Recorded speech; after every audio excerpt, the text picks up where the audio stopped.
جسمك بيكون شغال طبيعي وكل حاجة تمام، وفجأة فيروس أو بكتيريا ممكن تدخله. الرد الطبيعي اللي احنا بنلاحظه دايما إن حرارة جسمك بتبدأ تعلى فجأة، بتحس برعشة وقشعريرة صداع وكمان إرهاق شديد. الحرارة اللي بتحس بيها دي مش مجرد مرض أو عرض جانبي، دي في الحقيقة واحدة من أقدم الأسلحة اللي جسمك بيستخدمها لمحاربة العدوى.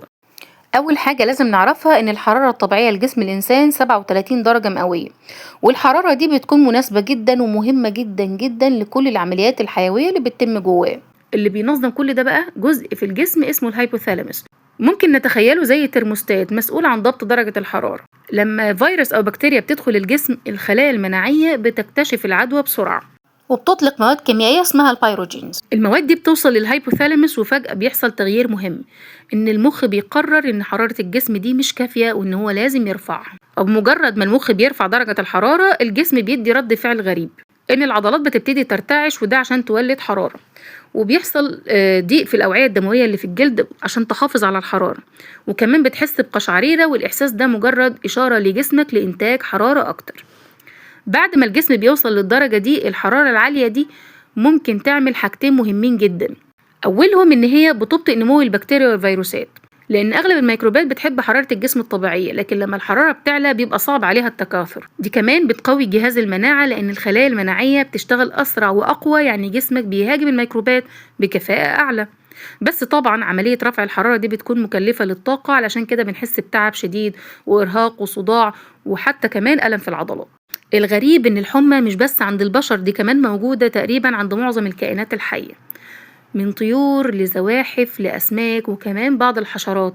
كلهم بيعملوا نوع من الاستجابة الشبيهة بالحمى لما يمرضوا. يعني مثلا بعض أنواع السحالي لما بتمرض، بدل ما بتستخبى في مكان بارد بتروح تقعد في الشمس فترة أطول، وده بيزود حرارة جسمها. والنتيجة إن الميكروبات بتبدأ تضعف، والجهاز المناعي بيقدر يحاربها بشكل أفضل. والعلماء كمان لقوا إن الحيوانات اللي سمحوا ليها إنها ترفع درجة حرارة جسمها تعافت بشكل أسرع، أما اللي منعوها فرصتها كانت أقل. يعني قبل ما البشر يكتشفوا الأدوية، الكائنات الحية كانت بالفعل بتستخدم الحرارة كسلاح دفاعي طبيعي ضد الأمراض. أول ما الحمى بتبدأ بنحس إن إحنا بردانين جدا، رغم إن جسمنا فعليا سخن. وزي ما قلنا ان ده مرتبط بالهايبوثالاموس، والمخ لما بيرفع درجة الحرارة بيكون في ردود الافعال من ضيق الاوعية الدموية، وان العضلات ترتعش، واحساس البرد اللي بيجيلنا، واللي يعتبر وسيلة لانتاج حرارة اسرع.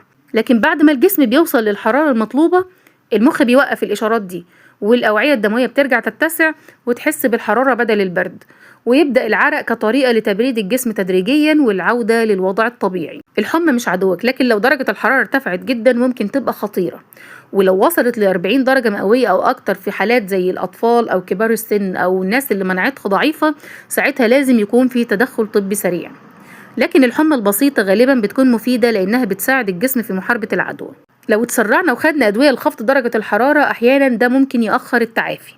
الجسم بيشتغل كأنه جيش، وكل زيادة حرارة محسوبة بدقة عشان تدي نتيجة أفضل ضد الغزو البكتيري أو الفيروس. باختصار، السخونية اللي بتحس بيها دي مش مجرد عرض مزعج، ده جزء من نظام دفاع عبقري، وسر من أسرار أجسام الكائنات الحية اللي لازم نقف قدامه ونقول سبحان الله. وبكده تكون خلصت حلقتنا النهاردة من برين بايتس بودكاست. كنت معاكم آية عفيفي، ولو عجبتكم الحلقة ما تنسوش تعملوا لايك وشير وسبسكرايب، واشوفكم إن شاء الله في حلقة جديدة قريب.